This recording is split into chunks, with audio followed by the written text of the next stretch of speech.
सोम ज्योतिर्गमय मृत्योर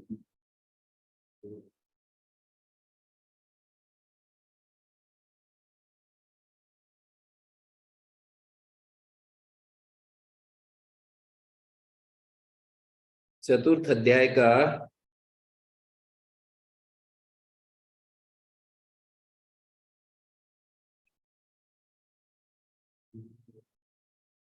40वां श्लोक हो गया था। चल चित्तम मनात्मानम इंद्रियाणाम वशानुगम सम अभिवर्तन्ते हंसा शुष्कम सरो यथा। हंस जैसे सूखे तालाब को छोड़ देते हैं,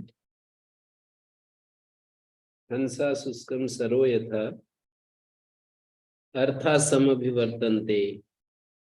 हंस सूखे सरोवर के आसपास मंडरा कर रह जाते हैं, मतलब ऐसे ही भीतर नहीं प्रवेश करते। तो जिसका चित्त चंचल है, अनात्मान इंद्रियाणम वशान, अब इंद्रियों का गुलाम है। जैसे खाने की चीज आई, हल अकेले हैं तो बस जिह्वा पकड़ करके लगा देती है। जैसे घर में रहते हो और अकेले हो, खाने की कोई चीज रखी है और समय नहीं है, फिर भी आप खा लेते हैं। भोजन आप जैसे जवान उम्र में 3 बार से ज्यादा मुंह में कुछ भी नहीं डालना चाहिए। यदि अपना भला चाहते हो तो 3 बार से ज्यादा थोड़ी सी भी कोई चीज मुंह में नहीं डालनी चाहिए। 3 बार आप सेट कर लो अपने हिसाब से, कब कब आपको कुछ खाना है। 3 बार से अधिक मुंह में कोई भी चीज डालोगे तो शरीर के लिए ठीक नहीं रहेगा। जैसे हम गन्ने का रस निकाल करके और उसको गुड़ बनाने के लिए अग्नि पर चढ़ा देते हैं, रस को पकाने लगते हैं, उसके बाद थोड़ी देर बाद फिर रस डाल दें, थोड़ी देर बाद फिर रस डाल दें, थोड़ी देर बाद फिर रस डाल दें, तो गुड़ नहीं बनेगा। ये बात समझने की है। तो ऐसे जिह्वा इंद्रिय के वशीभूत होकर के हम स्वस्थ हो बैठते। जिह्वा के वशीभूत होकर हम अपने स्वास्थ्य को गंवा देते हैं। आप ये समझते हो अधिक खाने से ताकतवर होंगे? नहीं, जितना खाते हैं वो ठीक से यदि हमारे शरीर में लग जाए, पच जाए, तो शक्ति बढ़ेगी आप लोगों की। तो ये तो एक जिह्वा की बात हुई। ऐसे ही आंख का विषय, चलचित्र जैसे मूवी आदि आ रहे हैं, समय पढ़ने का है, फिर भी हम उसमें लग जाते हैं और समय चला जाता है उसी में। पढ़ाई, समय तो लिमिटेड होता है, उसको मूवी देखने में लगा दो या अपना पाठ पढ़ने में लगा दो। तो ये इंद्रियों की गुलामी, आंख की गुलामी के कारण हम जो चीजें हमारे को देखने के लिए अनुचित है उनको भी देखने लगते हैं। ऐसे ही नासिका, ऐसा ही शब्द जो सुनने की चीजें नहीं है उनको भी सुनने लगते हैं। ऐसे ही त्वचा, जो चीज नहीं छूना चाहिए उसको भी हम छूने लगते हैं। तो ये 5 इंद्रियों के जो विषय हैं, इन 5 इंद्रिय विषय मनुष्य को अपने वशीभूत किए रखते हैं। तो इसके लिए इन्होंने, ऐसा जो व्यक्ति होता है जो इंद्रियों का गुलाम है और जो अज्ञानी है और मन जिसका चंचल है, उसको अर्थ जो होते हैं उसको बाहर से घूम घाम करके उसके भीतर उसको प्राप्त नहीं होते, अर्थ की प्राप्ति नहीं होती, ये दिखा रहे हैं। अकस्मादेव कुप्यन्ति प्रसीदन्ति अनिमित्ततः शीलमेतद् असाधूनां अभ्रम पारिप्लवम् यत्। क्षणे रुष्टा क्षणे तुष्टा, रुष्टा तुष्टा क्षणे क्षणे। एक अच्छे आदमी होते हैं, खराब आदमी होते हैं, दो तरह के लोग होते हैं। तो यहाँ पर दिखाया अकस्मात ही दुष्ट पुरुषों का स्वभाव ऐसा होता है, मेघ की तरह चंचल होता है। जैसे बादल कभी इधर आ गए, कभी उधर चले गए। वर्षा में देखिए उड़ते से रहते हैं ना। तो दुष्ट पुरुषों का स्वभाव मेघ की जैसे होता है। पारी प्लवम यथा, अभ्रम पारी प्लवम यथा, जैसे अभ्र होता है। तो असाधु पुरुषों का ये स्वभाव है कि वो सहसा क्रोध कर बैठते हैं और अकारण ही प्रसन्न हो जाते हैं। सहसा क्रोध करने लगते हैं, सहसा गुस्सा करने लगते हैं और अकारण ही खुश हो जाते हैं। तो ये असज्जन पुरुषों के स्वभाव की बात है। क्षणे रुष्टा क्षणे तुष्टा, एक क्षण में तो क्रोधित हो जाए, एक क्षण में खुश हो जाए, ये अच्छी बात नहीं होती है। ओम और ओम गुरु जी। जी जी, जो पिछले श्लोक में जो हंस का उदाहरण दिया गुरु जी, वो उसको मैं लगा रहा हूँ, कैसे लगा रहे हैं हंस वो? का उदाहरण ऐसा है कि हंस जैसे पानी पीने के लिए आते हैं पक्षी, और उसमें जो तालाब होता है उसमें पानी है नहीं, तो वो बस बार बार घूम करके वापस चले जाते हैं, तालाब के भीतर प्रवेश नहीं करते।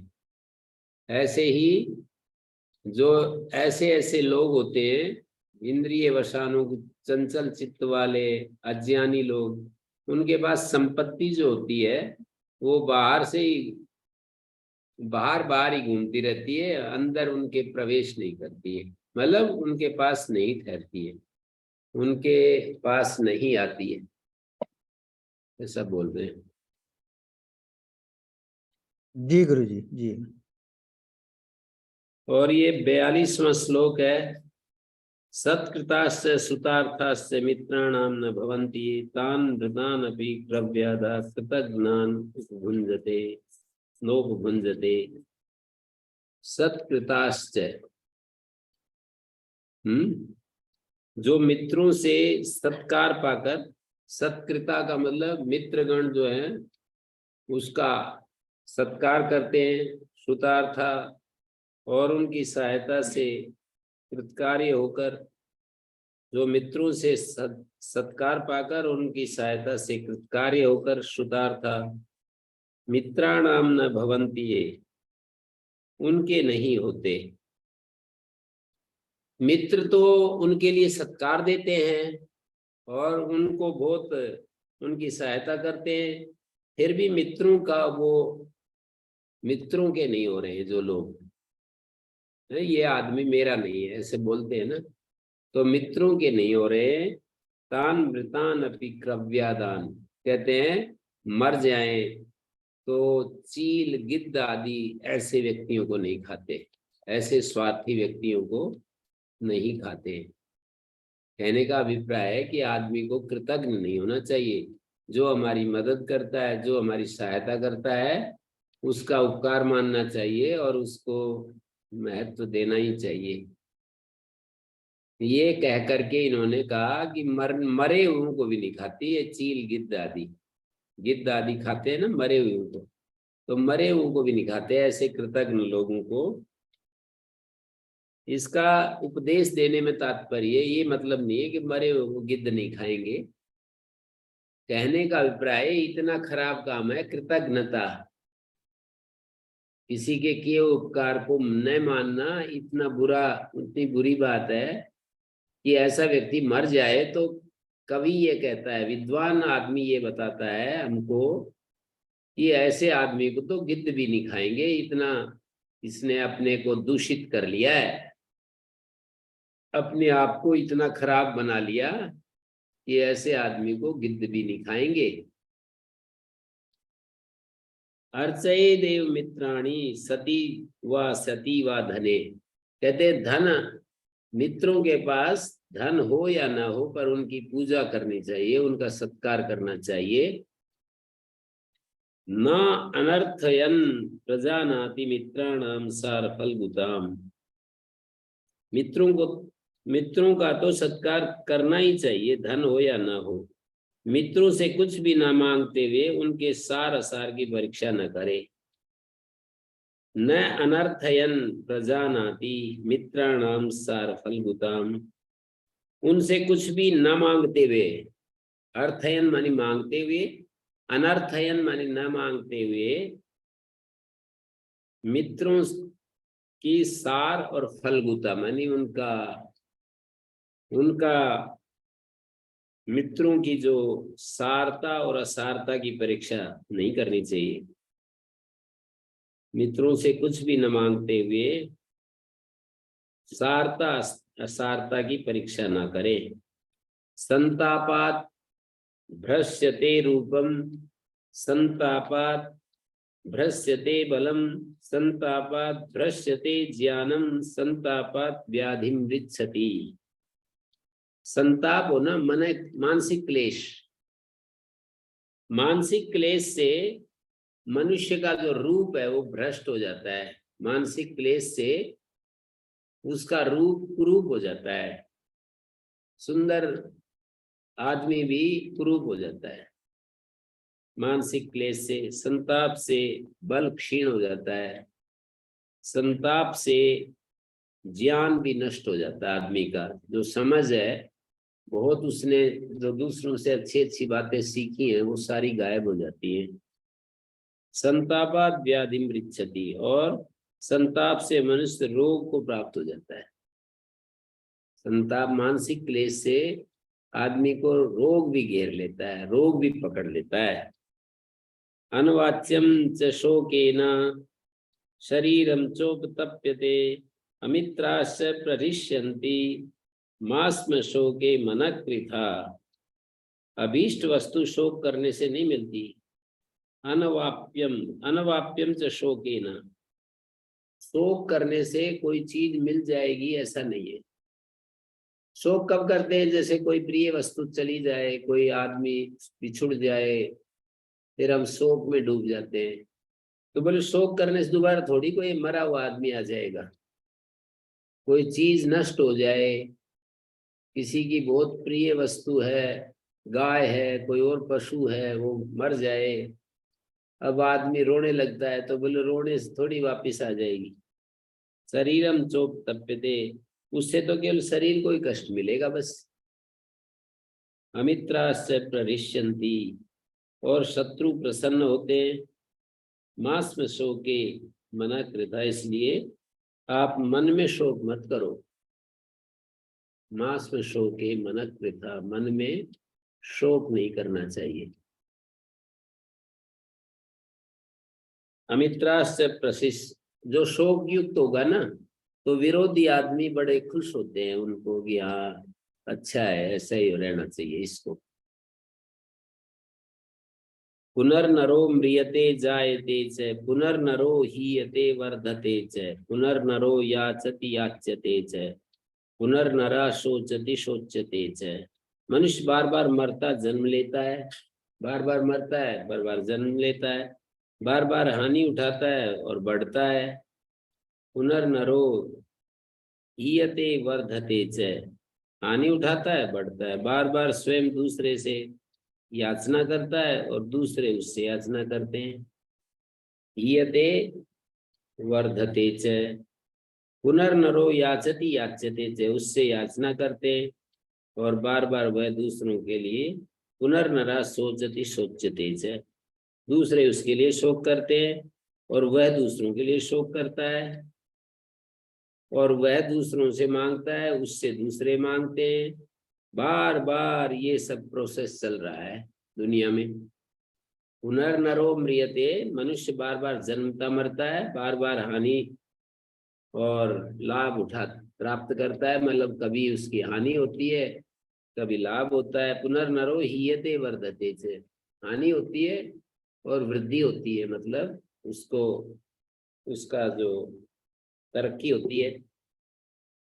और पुनर्नरो याचति याच्यते च, बार बार स्वयं दूसरे से याचना करता है, दूसरे उससे याचना करते हैं। पुनर्नर शोचति शोच्यते च, शोक करता है, दूसरे उसके ऊपर शोक करते हैं।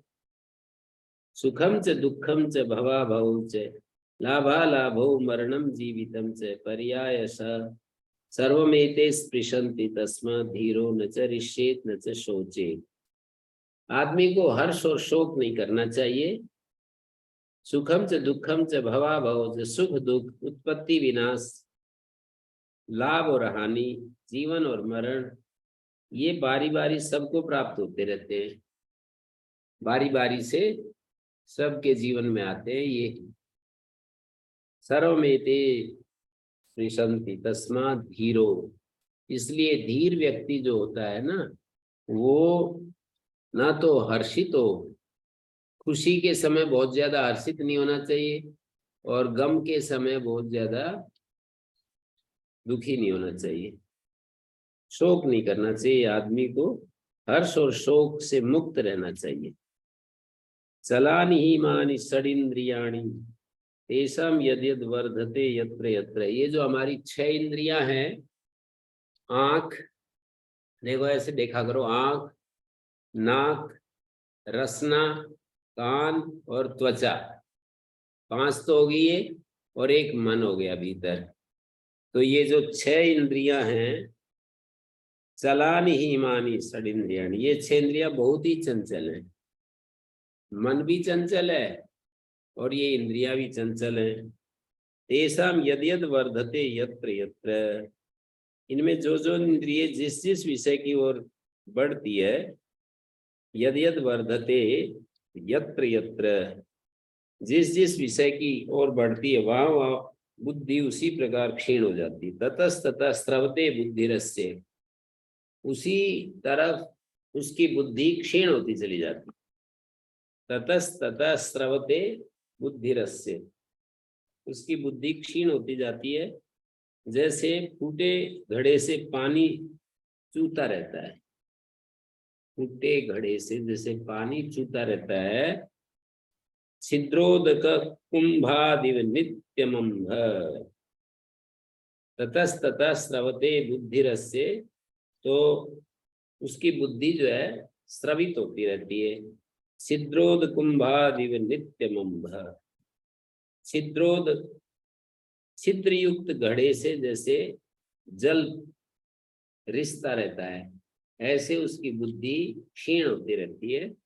जो इन इंद्रियों को चंचल छोड़ देता है, 6 इंद्रियां जिसकी चंचल होती हैं, तेषां यद् यद् वर्धते, जो जो इंद्रिय जिस जिस विषय की ओर बढ़ रही है, उस विषय में उसकी बुद्धि क्षीण हो जाएगी। हमारी आंख रूप में जाए, कान शब्दों में, रसना भोजन में, तो जितना जितना हमारी ये इंद्रियां किसी विषय में लगेंगी, तो कह रहे वहां वहां बुद्धि उसी प्रकार क्षीण हो जाती है। जैसे कि घड़ा फूटा हुआ तो उससे पानी रिसने लगता है, धीरे धीरे खाली हो जाता है, ऐसे ही हमारी बुद्धि भी क्षीण हो जाती है जब हमारी बुद्धि इंद्रियों के विषयों की तरफ दौड़ने लगती है। इंद्रिय विषयों में जब इंद्रियां जाती हैं तो बुद्धि क्षीण होती है, बुद्धि घट जाती है। धृतराष्ट्र बोले, तनुरुद्धा शिखी राजा मिथ्योपचरितो मया, मंदानाम मम पुत्राणाम युद्धेन अंतम करिष्यति। काठ में छिपी हुई आग की तरह तनुरुद्धा शिखी राजा, शिखी कहते हैं अग्नि को, काठ में छिपी हुई आग, शरीर अग्नि का शरीर, अग्नि का शरीर तो यही है ना, लकड़ियां, तो लकड़ियों में छिपी हुई आग तनुरुद्ध शिखी राजा मिथ्योपचरितो मया, सूक्ष्म धर्म से बंधे हुए राजा युधिष्ठिर के साथ मैंने मिथ्या व्यवहार किया है। मिथ्योपचरितो मया, धृतराष्ट्र बोल रहा है कि मैंने मिथ्या व्यवहार किया है। धृतराष्ट्र राजा धृतराष्ट्र बोल रहा है कि राजा युधिष्ठिर के साथ मैंने मिथ्या व्यवहार किया है। मंदानाम मम पुत्राणाम युद्धेनंतम करिष्यति, अतः वे युद्ध करके मेरे मूर्ख पुत्रों का नाश कर डालेंगे। मंदानाम मम पुत्राणाम युद्धेनंतम करिष्यति, तो कह करिष्यति कौन करेगा? राजा युधिष्ठिर। राजा युधिष्ठिर मेरे पुत्रों का अंत करेगा, कर देगा, क्योंकि मैंने उनके साथ गलत व्यवहार किया है। नित्योद्विग्नम इदम सर्वम नित्योद्विग्नम इदम मना यत यत पदम अनुद्विग्नम तन्मे वद महामते महामते। धृतराष्ट्र कहता है, हे महामती, ये सब कुछ सदाई भय से उद्विग्न है। नित्योद्विग्नम इदम सर्वम, ये सारा संसार नित्य उद्विग्न है, भय से भरा हुआ है। उद्विग्न मानी भय युक्त है। और नित्योद्विग्नम इदम मना, मेरा ये मन भी भय से उद्विग्न है। यत यत पदम अनुद्विग्नम, इसलिए जो उद्वेग शून्य है, भय शून्य है, शांत पद है, तन्मे वद माम, वो मुझे बताओ। जो शांतिदायक चीज है ना, वो मुझे चाहिए। बाकी तो सब कुछ भय से भरा हुआ दिखाई देता है।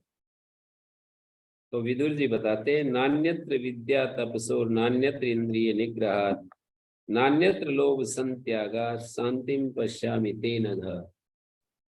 इधर देखो, इधर उधर मन को देखो। आप पढ़ रहे हो कि मन चंचल नहीं होना चाहिए, इंद्रिय चंचल नहीं होना चाहिए, और मैं देख रहा हूँ, मैं जब इधर देखने लगता हूँ तो तुरंत इधर उधर देखने लगते हो ना।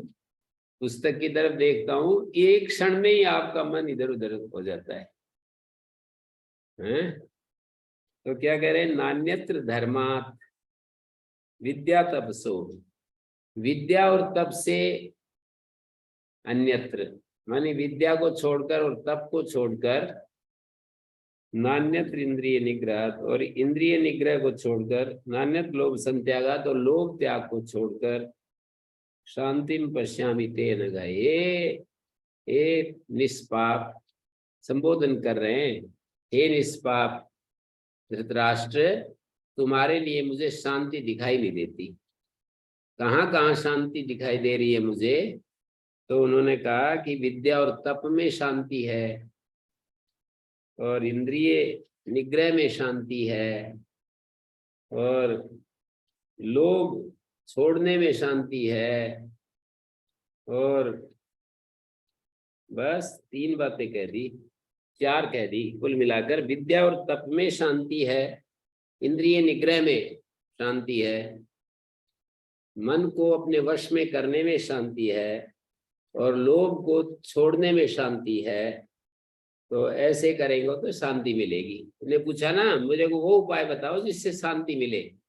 तो बोले इंद्रिय निग्रह करो, बोले लोभ को छोड़ दो, बोले विद्या और तप में अपने मन को लगाओ, शांति मिल जाएगी।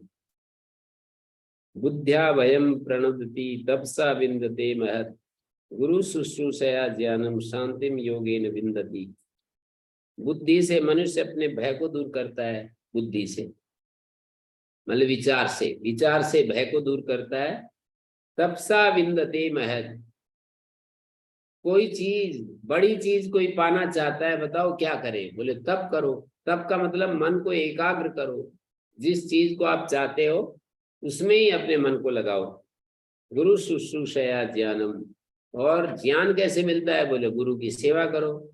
शांतिम योगेन विन्दति, और शांति कैसे पाए? बोले मन का निरोध, वृत्तियों का निरोध करो, चित्त वृत्ति निरोध करो, योग से शांति मिलेगी। अनाश्रिता दान पुण्यम वेद पुण्यम अनाश्रिता राग द्वेष विनिर्मुक्ता विचरंती है मोक्षिणा। मोक्ष कामना वाले, मोक्ष की इच्छा वाले लोग दान के पुण्य का आश्रय नहीं लेते। अनाश्रिता दान पुण्यम, दान से जो पुण्य होता है उसका आश्रय नहीं लेते, मतलब उसको छोड़ देते हैं, फिर उसका गीत नहीं गाते। और वेद पुण्य अनाश्रिता, वेद का जो पुण्य है उसका भी आश्चर्य लगते, वेद पढ़ने पढ़ाने उपदेश करने से जो पुण्य प्राप्त होता है उसका भी बखान नहीं करते। और राग द्वेष विनिर्मुक्ता, किंतु निष्काम भाव से राग द्वेष से रहित होकर इस लोक में विचरते रहते हैं, इस दुनिया में विचरते रहते हैं। तो यहीं पर विराम देते हैं हम, बाकी कल देखते हैं। ओम शांति शांति शांति।